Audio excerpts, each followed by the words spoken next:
Pennies Going in Raw is a production of iHeartRadio. The opinions expressed in the following podcast are for general informational purposes only and are not intended to provide specific advice or recommendations for any individual or on any specific security or investment product. It is only intended to provide education and entertainment about the financial industry and the stock market. Enjoy! On this episode of Pennies Going in Raw, we talk about unemployment numbers, inflation, and much more.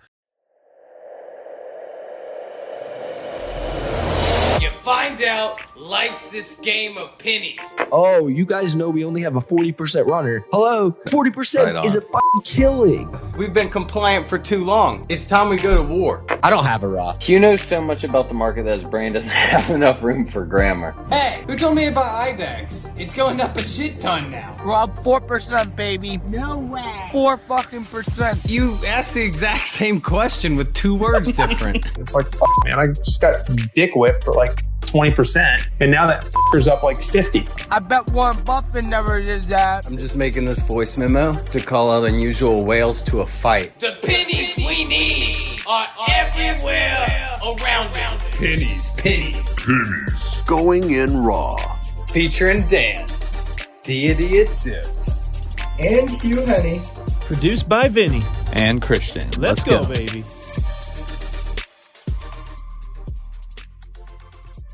Welcome back to another episode of Pennies Going in Raw. Today is Sunday, July 17th, and Friday wasn't a bad one. Buy up $7.22 on the day, up to $385.20.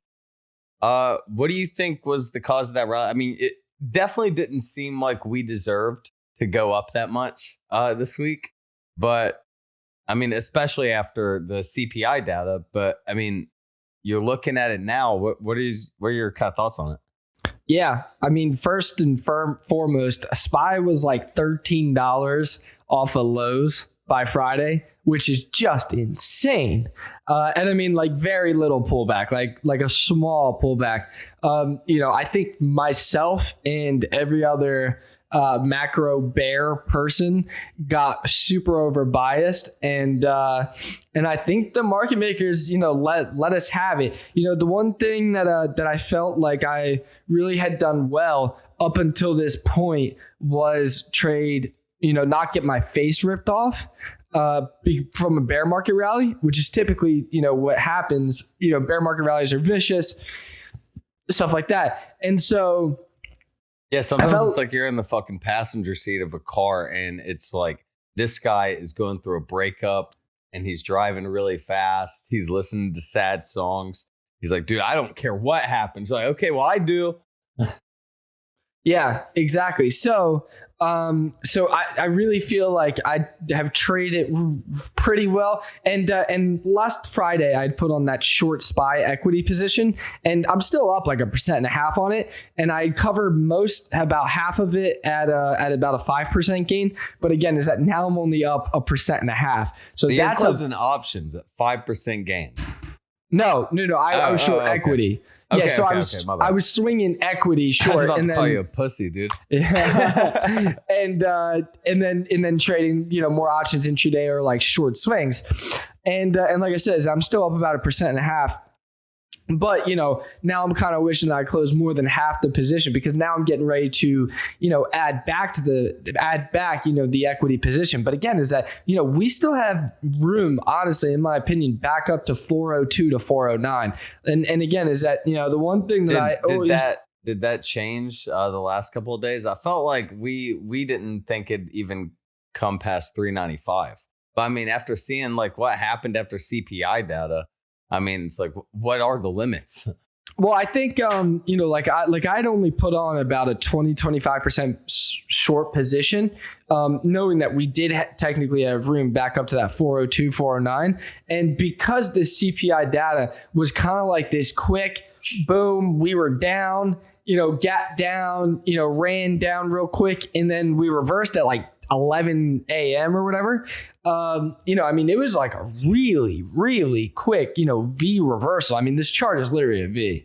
So with that being said, the stamina will be interesting to see what happens. I don't necessarily believe that this is. I think that this is more of like a liquidity trap. If I'm still saying that we see sub 3,500 within the next 4 weeks, 5 weeks. Give me a little. No, not 3,500. Sorry, 3,600 within the next 5 weeks. So today is July 16th. So yeah, I'm saying by August 27th that we will by see. The end of August. Yeah, okay. By the end of August, that we'll see sub 3,600. And however, that being said, is that right now we're kind of inside this horizontal range, and we all know how that works. And we remember how it works because we were inside that horizontal range from May 27th to June 8th. And when we broke out of that, we went from 411 down to really 370 with little stopping, and so for right now, that's kind of how I think that the next wave, next leg down is going to go as well. However, that being said, if we are able to get above I'm looking at SPX 3970. That's where my opinion would change. Right now, I still think that this is just like a algorithm to stop out shorts to then bring it down further. To then bring it down further and to suck in bulls. However, if we get over that 3970 mark on SPY, like I said, we got room to 409, I think. And then from there, who knows? But again, is that I think most of the short-term SPY is going to, CPI was terrible, obviously. And bad news is good news, as we know. And but I still think that earnings are going to play a key part in all this. If earnings are good, we can test that. We can test above 3,900. If earnings are bad, I think we very, very quickly drop down to new lows. And that's for the short term. Like I said, is that we are holding this base right now, and typically that's pretty bullish. However, I'm not necessarily sold on the fact that we're at bottom. And again, is that most of this comes from what I look at, which is PE ratio, and its historical averages still say that we need lower. Now, does that mean that I have a massive short position from 4,800? No. Does that mean that, if we get back up to 408, that I'm going to accumulate a massive amount of short shares? Absolutely not. But from a fundamental standpoint, from what I look at, we still need 35. We still need sub 3,600, sub 3,500. All right. Well, before we go into the boring jobs and stuff that you want to talk about, Boo, we can talk about something a little more fun and transition to it. And it actually got brought up last night. Someone came up to me, he's like, Dan, right? And I was like, yeah. And we talked for a bit. He's like, dude, my favorite ever tweet of yours was your one about Elon Musk and his stepsister being his stepmom. I was like, I think I tweeted that 6 hours ago, dude. I was like, dude, your best tweet's always your last one, man. But I said that, not him. But yeah, so before we get into job markets, we can transition with something a little more fun. So Elon Musk, what's his name? Aaron Musk. It's another fucking weird ass anime name. But his dad knocked up, I think 4 years ago, his his stepdaughter. So he was married to the mom, happily married. They get and so it's not his daughter, but he divorces the mom, and she brought some baggage to the relationship, aka kid, and they get divorced, and he ends up fucking boning the child that he raised since like she was like 4 years old or some shit. And his like excuse was the only purpose we're put on this earth is to reproduce. Yeah. What are your thoughts on that, dude? Yeah. I don't know. You know, they always say the smart ones are the weird ones. Dude, I swear to God, can someone please make like an Elon Musk like very short-term family tree, mainly with his dad and him? So it's like obviously Elon Musk has like what 11 kids with like 7 chicks or something crazy. It's like fucking. He's doing numbers, man. He's putting up fucking like 8. He's putting up Genghis Khan like Wilt Chamberlain numbers, dude. And this. Sorry, go ahead. No, go ahead. Sorry. Shit. I'm just talking shit about Elon or whatever his name. I was just gonna say this is kind of like the what was it? The kings of like the 1700s and everything. Yeah, dude, I'm telling you, he's trying to do like Genghis Khan. He's building a monarchy. He's just gonna send the Musk family to fucking Mars, dude. Yeah, you know, like this. Yeah, like Charles II or whatever. You know, he had like like Elon the 17th. Yeah, exactly. You know, it's kind of crazy because this is just going to spread out, you know, and it's going to be like descendants of Elon in like 100 years when everybody, you know, when we're all dead and like everybody's like, there was this amazing guy named Elon Musk, gonna be like, oh shit, yeah, I'm related to him. And like some kid on like the other side of the class gonna be like, no fucking shit, I'm related to him. 0.5% of the male population, or roughly 16 million descendants today of Genghis Khan. He's trying to do that, dude. Almost like 0.5% of all men are. Let's see. Yeah, that's insane. Yeah, 8% of men living in the farm. Yeah, 0.5% of the world, dude. He's trying to put up Genghis numbers, dude. It's impressive, but like I said about the family tree, it'd be funny because. Obviously, the dad with the stepsister or stepdaughter would definitely create kind of a fucking intertwine. And then the Elon, I mean, how do you even do 7 moms on family? I mean, that just seems difficult on a typical family tree where it like, you know, usually it's just one by one, then it goes down. But Elon's got pop, pop, pop, pop, pop. All the way fucking because it's like once removed and stuff. Yeah, no, it's kind of wild, you know, because it's like once removed and no, I just meant because he fucking has babies with so many chicks. Yeah, dude, I don't know. Someone just put together the family tree, dude. We need to start working that. And also, conspiracy theory: how many more kids does he have? Well, that's the thing is that like is he like fucking like that, dude? Like. Definitely. What I want to know is that how does he keep it all together? Honestly, like, dude, the fucking political and wealthy elite of the world are so fucking horny. Elon Musk, Hunter Biden, everyone that flew on Jeffrey Epstein's plane. Yeah, they're so fucking horny. But yeah. What are you gonna do about Wild. it? Yeah. I guess Donald it's just Trump's when, super horny. I mean, it's got to be like an ego complex. I know we're getting way too deep into this, but it's got to be like a godlike ego complex. You know, I mean, like just everybody around you worships you. You can make money, like, and by make money, I mean literally create the money. I mean, what else is there to really accomplish? I mean, you could just be like, oh, well, now we're just doing shit that no one else can do. We're bad boys. Yeah, I mean, I don't know. I mean, a healthy, stable relationship might be. Yeah, it'd probably be good for some of them. Yeah, like, could you imagine, like, oh god, I don't even know. Like on Epstein's Island, there was just like, it was just people being monogamous and spending time with their wives, like instead.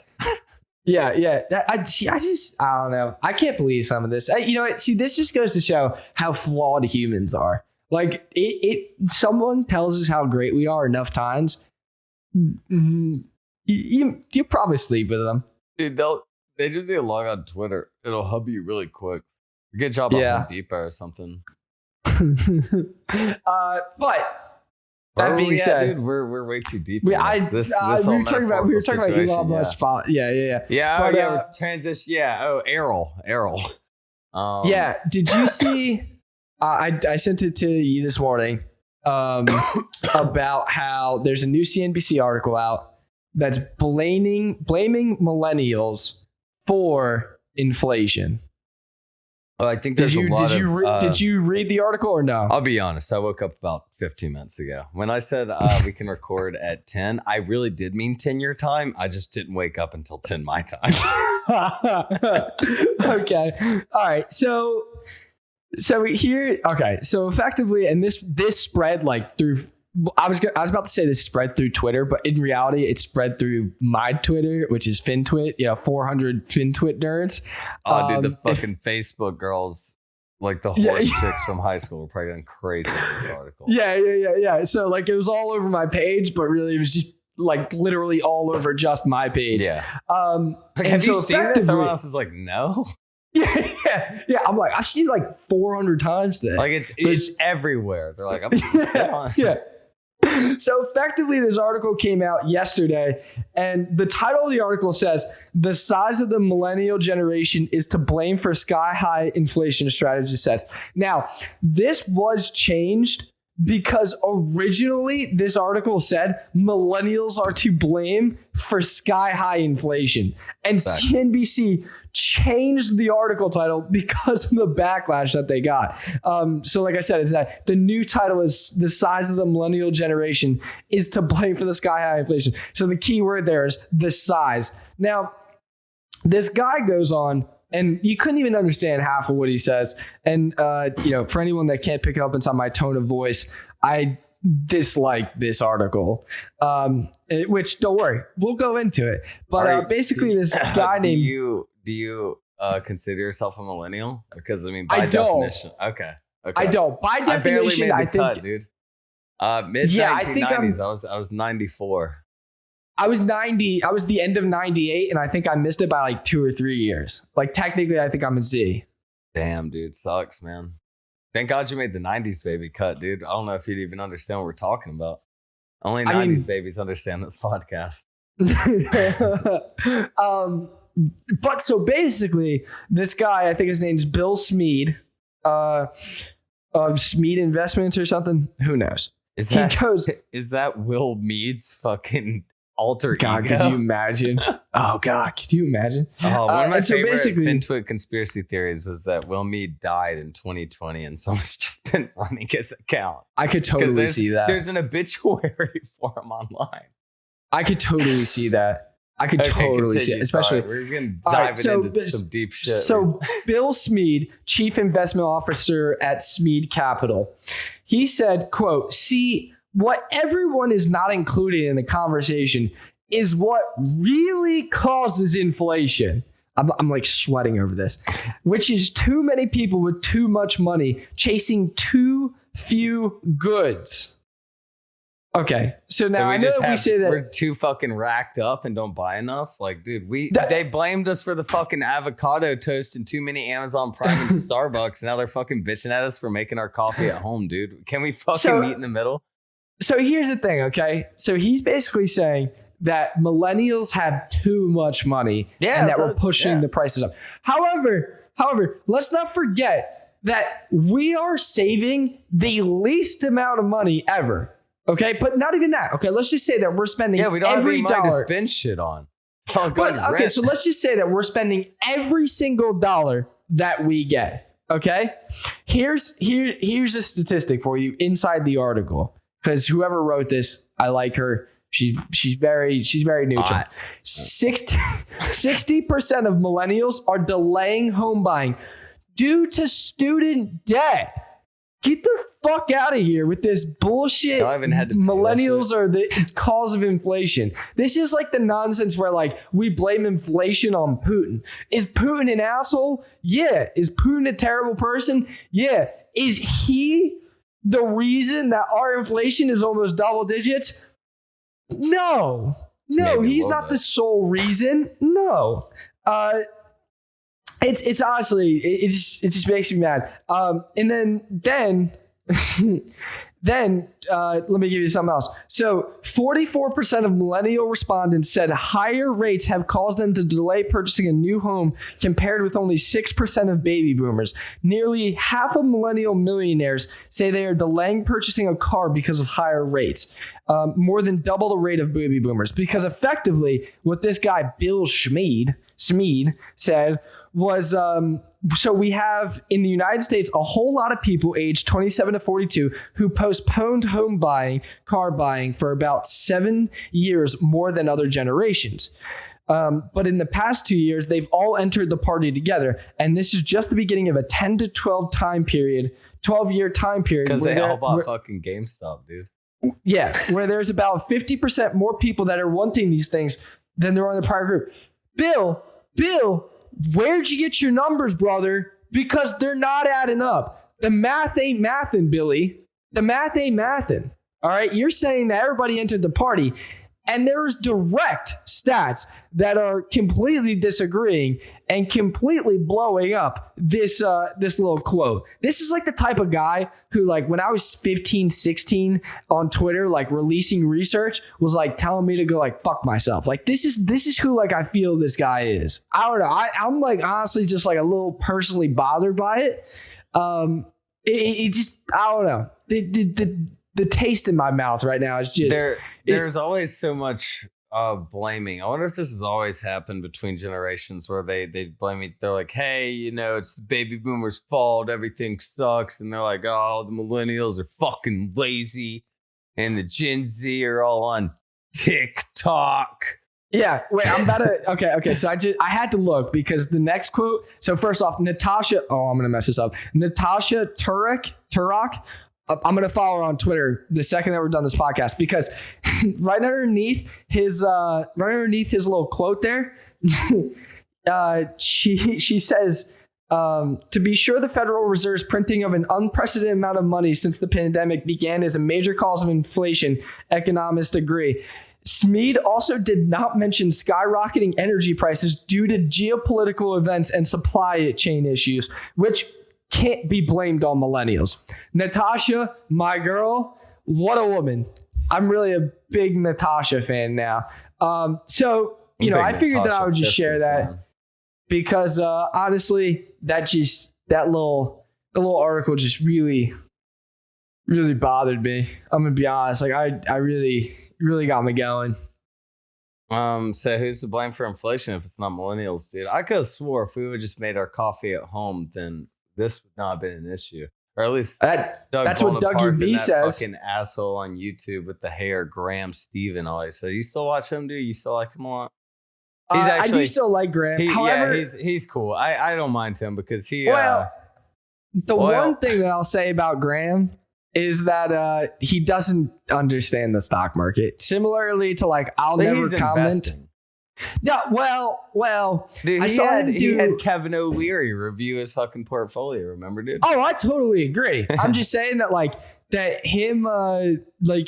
watched one of his videos the other day and it was kind of cringy. He said, oh, like anybody can make money when the market's going up. Anything that you short right now, you'll make money. Boom, done. And that's not the way it works, Grammy.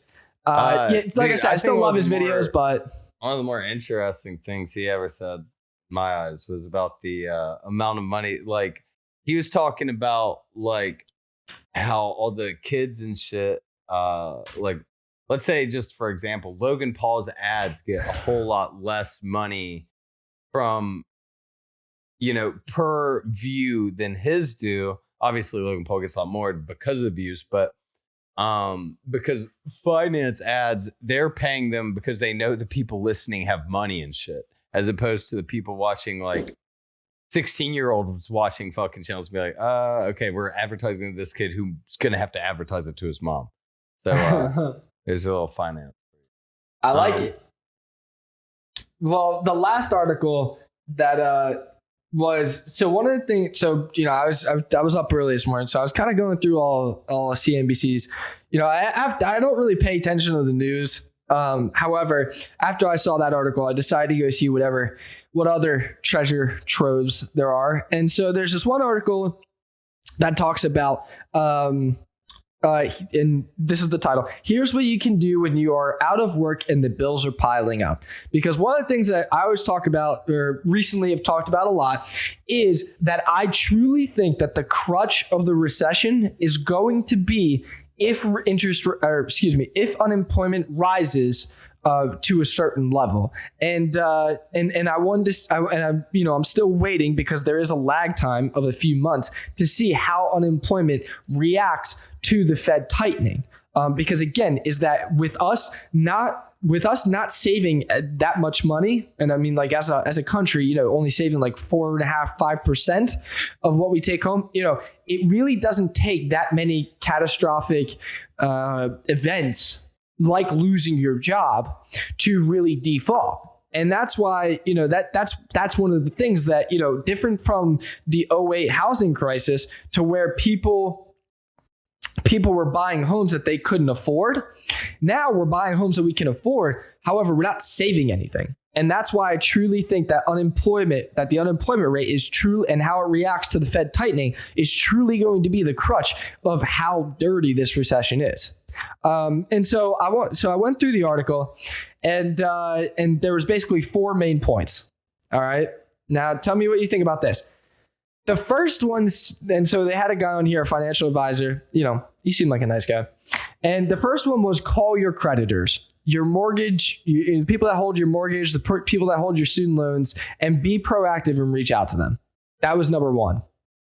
What do you think? Dude, I love being proactive and I love reaching out to people. Is this a BetterHelp ad? Might be. So that was the first one. And the biggest thing with that is that it really didn't follow up with much, like what you can do, or like who typically will lower your rates, or who will give you a pause. So that, the first that one thing is, like, you gotta figure that shit. Like, this is one of those things. It's kind of like paying taxes. Like, dude, if you go to 6 accountants, I guarantee if you made $250,000, you're gonna find like $15,000 difference in the accountants. Mm-hmm. So, I think that it's one of those things where, like, number 1, yeah, be proactive, but like, what am I saying to them? Like, I just can't call them up, brother. So that was number 1. Now, number 2 was create a budget that covers the basic necessities.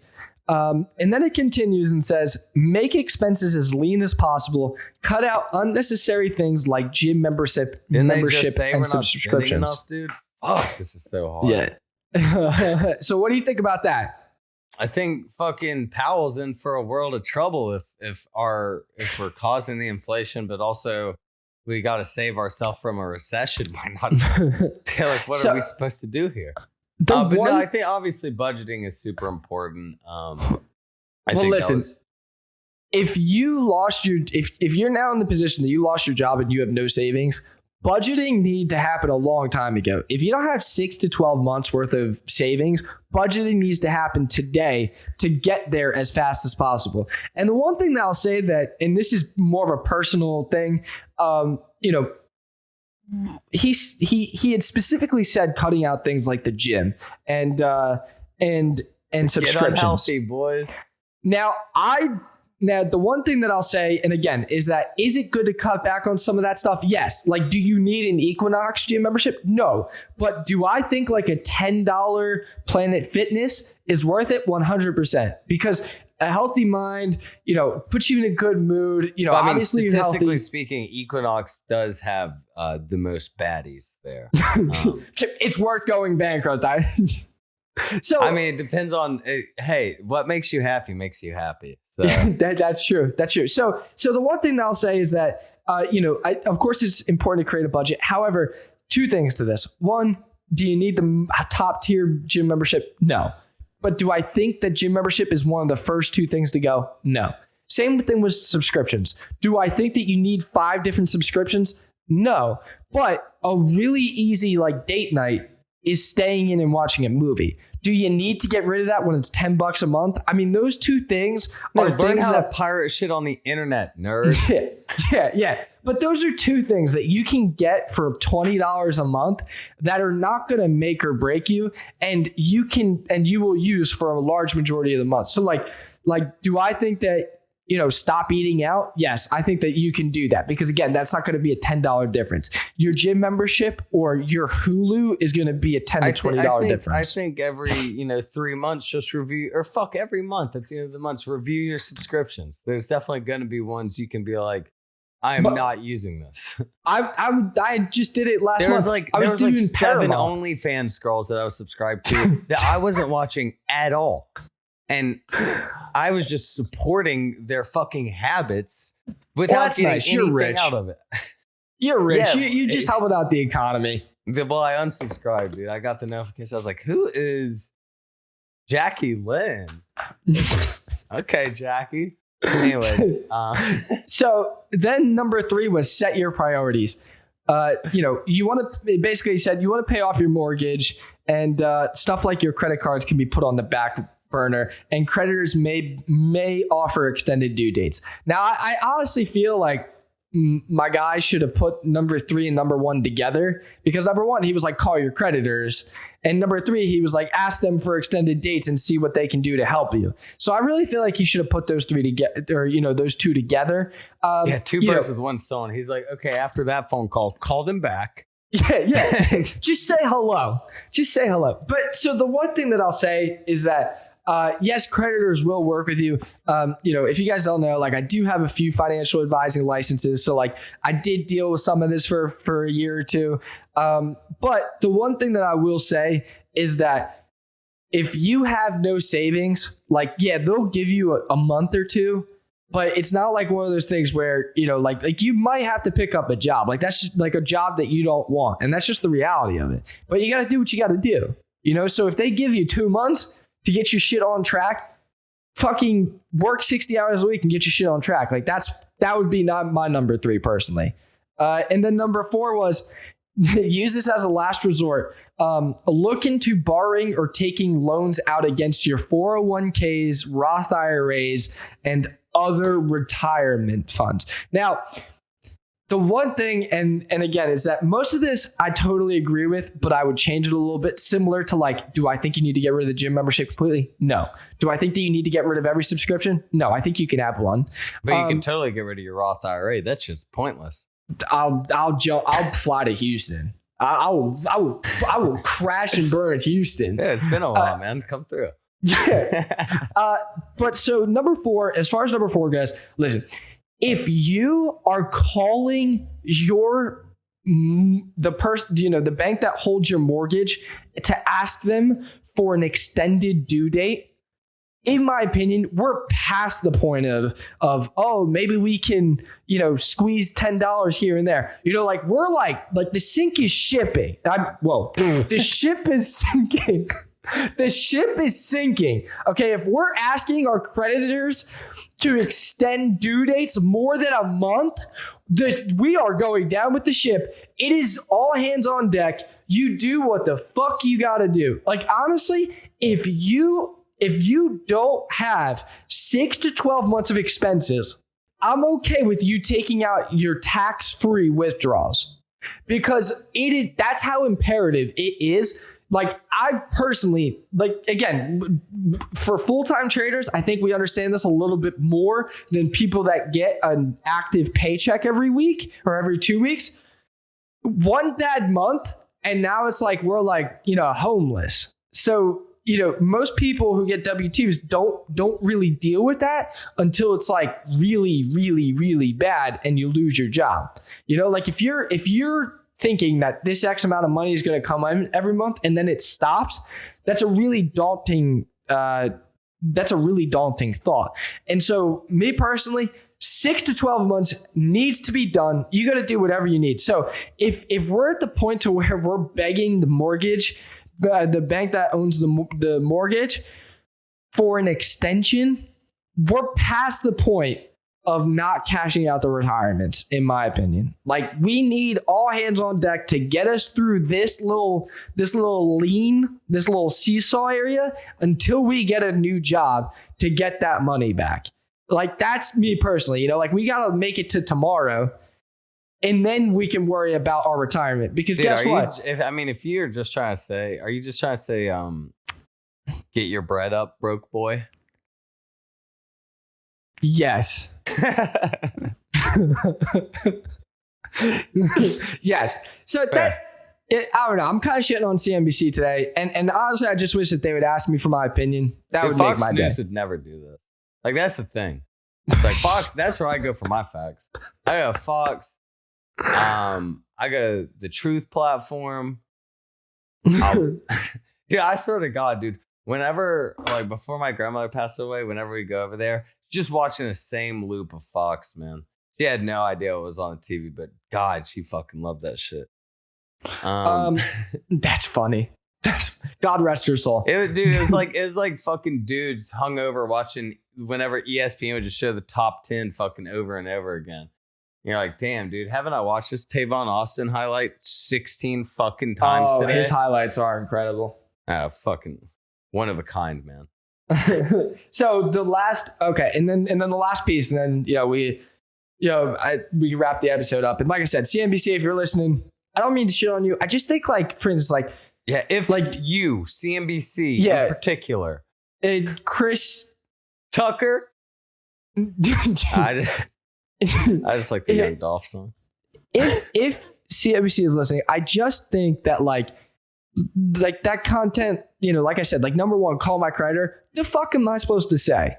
What am I supposed to say? Like, the sinking ship. Who is my creditor? The ship is sinking. You know what I mean? Like we're past the point of that. Like, we lost our job and we have no savings. What the fuck am I going to say to my creditor? Yeah, so the sink has ship. Yeah, so that's the only thing that I'd say. And then the last thing is that Saudi Arabia came out. So the big meeting between MBS. That was dope. I mean, that was hard. Yeah, MBS and Biden met. They fist pumped. Reporters. Wow, the reporters of America. That was dope. That was you cool. guys have balls. Mm-hmm. There's actually there's a pretty good amount of reporters that follow us, which I found that out. He's referring to at the end of the thing where they're like wrapping up. One of their reporters yelled out like, "Sorry for the mispronunciation." It was like, "Khashoggi, like, are you gonna apologize to his family?" And immediately just went. He was grabbed by a Saudi aide, and exactly. I think it was Peter Alexander, and I believe so. And then there was another one, I believe, a woman who said, like, originally Biden had said that something about making MBS pay or something like that. And I think she said that we hold you accountable for his murder. I wonder, was he just like, dope for sure?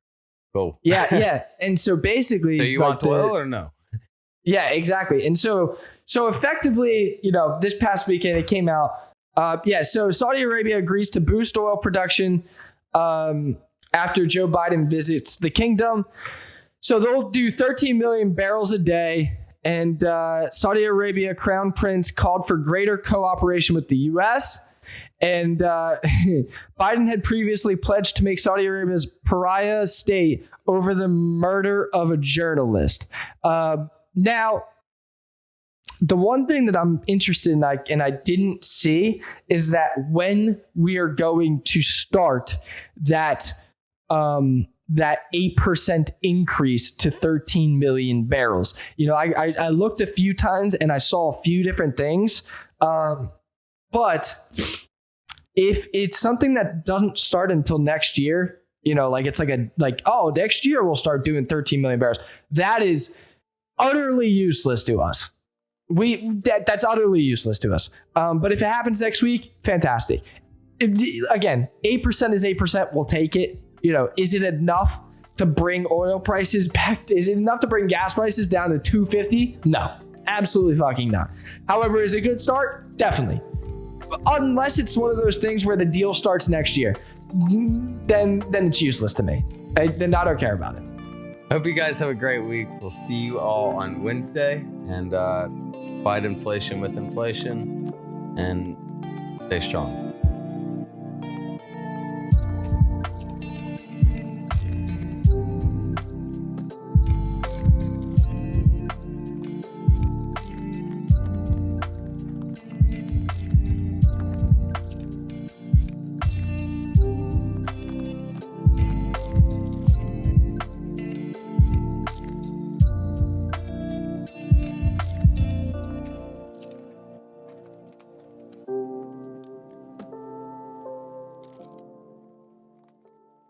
Pennies Going in Raw is a production of iHeartRadio. For more podcasts from iHeartRadio, visit the iHeartRadio app, Apple Podcasts, or wherever you get your podcasts.